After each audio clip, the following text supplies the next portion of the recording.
Mesdames et messieurs, bienvenue à ce journal télévisé sur Malandi. Voici les sommaires. Élection des gouverneurs et vice-gouverneurs des provinces. Les bureaux de réception et traitement des candidatures BRTC Kananga n'a reçu que la candidature de l'indépendant Alex Kandemou Pompa comme policier Justin Milonga.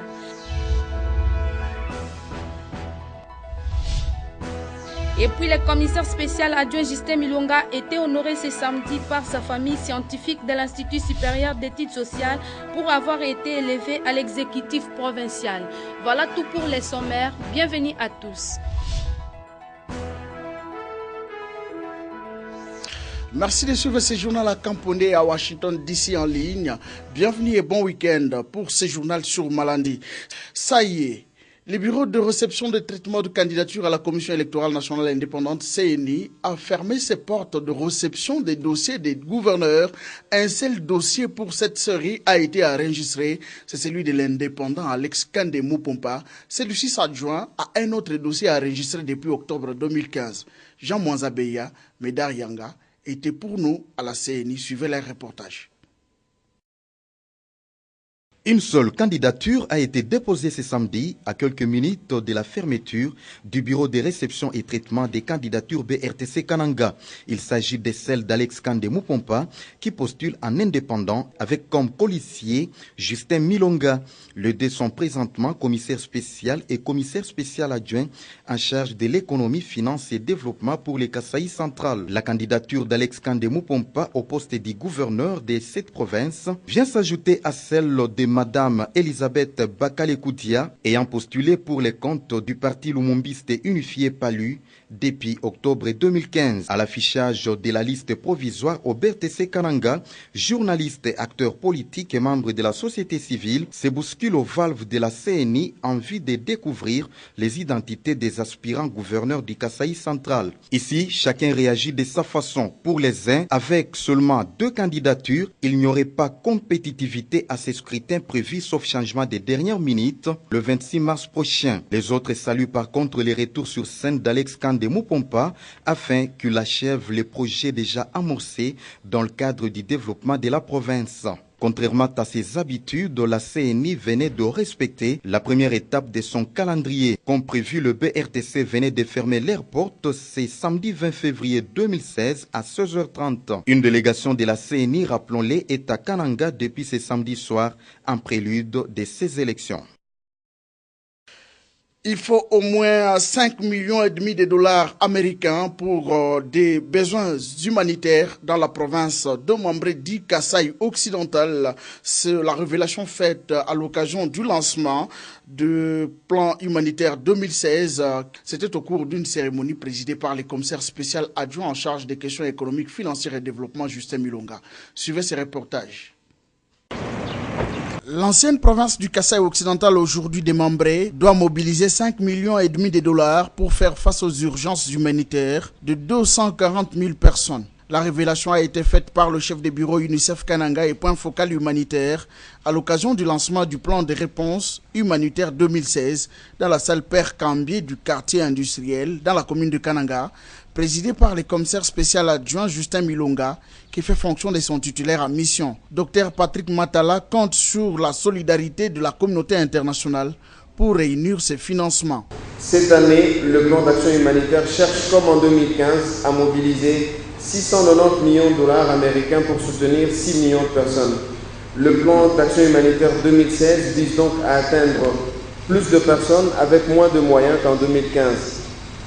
Ce qui, une fois encore, témoigne de l'attention portée sur l'efficacité de l'aide humanitaire en RDC. Dans son allocution, le commissaire spécial adjoint Justin Milonga a rendu hommage particulier au chef de l'État Joseph Kabila Kabange pour ses initiatives visant à favoriser le bien-être du peuple congolais, avant de remercier le bailleur de fonds qui apporte leur appui financier aux activités humanitaires en République démocratique du Congo. C'est ici l'occasion et lieu de remercier sincèrement les bailleurs de fonds qui, malgré l'environnement de récession financière au niveau international, ont toujours été disponibles à financer les activités humanitaires en République démocratique du Congo. L'exécutif provincial du Kasaï central réaffirme son soutien inconditionnel aux activités du comité provincial interagence et des groupes techniques de travail. Et puis, vers la révolution de la modernité, Malandi Télévision souscrit. La radio et télévision Malandi peut diffuser également ces informations en ligne. Un site web est désormais disponible à cette chaîne. Son directeur Brinchingo Izembele s'est réjoui de cette initiative qui entre dans la ligne de promesses faites aux auditeurs et téléspectateurs de cette chaîne. Jean Mwanzabeya nous fait ce reportage. C'est un véritable ouf de soulagement pour les auditeurs et téléspectateurs de Malandi Radio-Télévision émettant à Kananga, chef-lieu du Kasaï central, au cœur de la République démocratique du Congo. www.malandiradiotelevision.com, voilà les sites sur lesquels vous pouvez désormais nous suivre à travers le monde. Innovation déjà opérationnelle depuis jeudi 18 février 2016.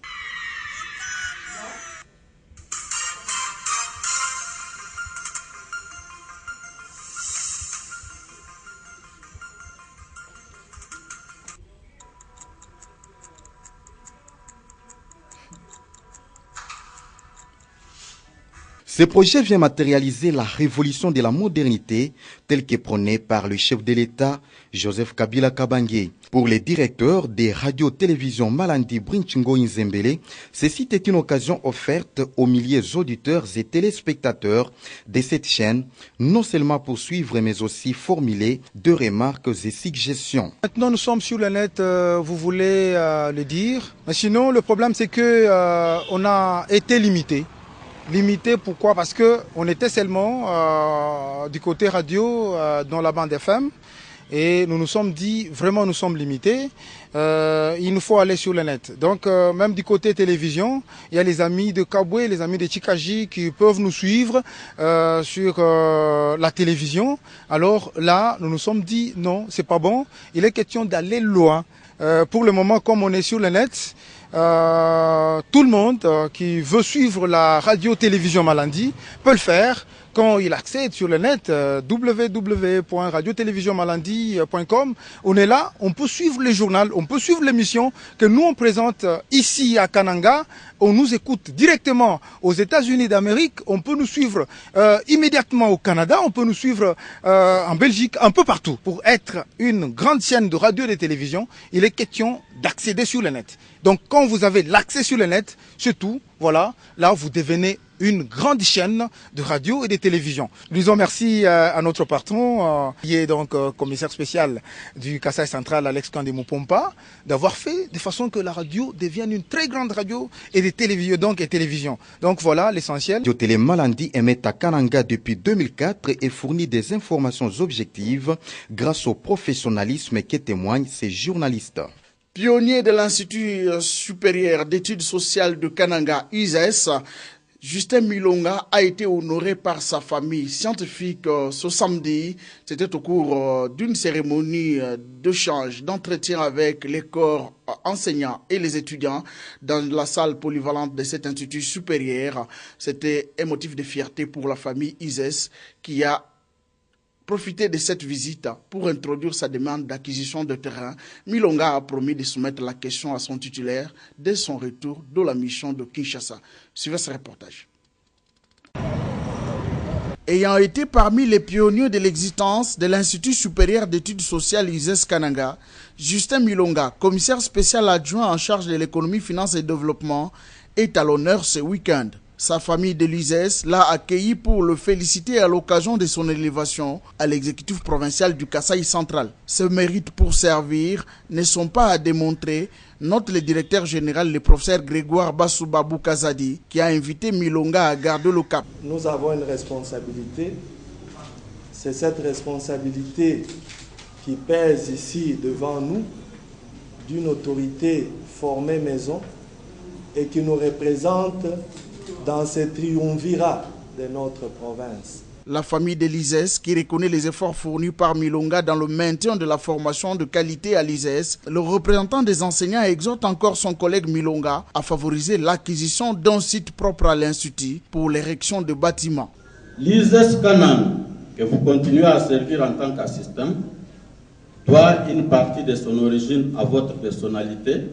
Il a besoin urgemment de locaux, mieux encore d'un endroit pouvant lui permettre de s'installer convenablement. En réaction, Justin Milonga promet de soumettre la question à son titulaire Alex Kandé afin d'envisager le degré d'intervention de l'exécutif provincial. Il a encouragé ses collègues enseignants à maintenir le cap dans la formation. L'ISES, c'est notre affaire. Nous ne l'abandonnerons jamais. Nous nous époumonerons pour vous accompagner tant soit peu pour que ça devienne une grande institution. Les cours, je reviendrai. Les petits besoins, s'il y en a, nous assisterons. Je ne pense pas, si dans des petites choses nous avons été fidèles avec ISES, je ne pense pas que dans de grandes choses nous allons être ingrats. Après la séance dans la salle polyvalente, le commissaire spécial adjoint Justin Milonga a eu une séance de travail avec les membres du comité de gestion. Et puis, clôturant cette édition du journal par cette question sensible des sociétés, les maladies de main sale font encore parler d'elles dans la province du Kasaï central et particulièrement dans la ville de Kananga. Il faut recourir à des méthodes d'hygiène pour lutter contre ces maladies, notamment la fièvre typhoïde et des maladies diarrhéiques. Marceline Kabwanga et Médard Yanga étaient pour nous sur le terrain pour s'entretenir avec les corps soignants. Suivez les reportages. Les maladies de Mesa sont encore récurrentes dans l'environnement kanangais. Elles font parler d'eux dans les structures des soins de la ville. Les plus courantes sont la fièvre typhoïde ou encore d'autres maladies diarrhéiques. Ces maladies mortelles peuvent aussi être évitées en recourant à certaines pratiques sociales. Les corps soignants proposent certaines méthodes à suivre, notamment se laver les mains à l'aide du savon ou à la sonde après les toilettes, après avoir salué le monde, mais aussi avant de consommer tout aliment à main libre. L'assainissement de l'environnement dans lequel est exposer la nourriture est aussi une condition de lutte. Il y a aussi lieu de traiter toute eau qu'on consomme, renseignent les spécialistes. Les maladies à main sale sont les maladies qui nous touchent par manque d'hygiène, surtout alimentaire. On peut les éviter en améliorant l'hygiène alimentaire. Surtout, on insiste sur le fait qu'il faut laver les mains avant de manger, après avoir utilisé les toilettes, et arranger notre environnement, avoir les toilettes, puisqu'il y a les sources d'eau qui sont contaminées par le fait que les maisons qui sont aux alentours, par moment, s'ils n'ont pas de toilettes, s'il y a des gens malades qui font des sels à main des sols, et parfois ça contamine les eaux des sources que nous utilisons sans les stériliser. En parlant de la stérilisation, il faut aussi préparer, bouillir de l'eau par exemple, pour des gens qui connaissent comment utiliser certains médicaments, ils peuvent aussi stériliser l'eau en utilisant certains produits de stérilisation d'eau. Quelques maladies à main sale, la plus redoutable c'est la fièvre typhoïde. Nous l'appelons nous en médecine la maladie du péril orofécal. C'est comme si quelqu'un a touché les caca, en plus il l'a mangé, il l'a encore éliminé. Celui qui vient toucher, il prend par la main et à partir de la main, on a encore mangé, on a mangé et on élimine. C'est comme un cercle vicieux. Le médecin directeur de l'hôpital de la police nationale congolaise, Odette Mpangoulayowa, insiste sur l'observance de ces normes qui peut donner la vie sauve. Mesdames et messieurs, c'est par ici que nous bouclons cette édition d'information sur Malandi Télévision. Merci de l'avoir suivi.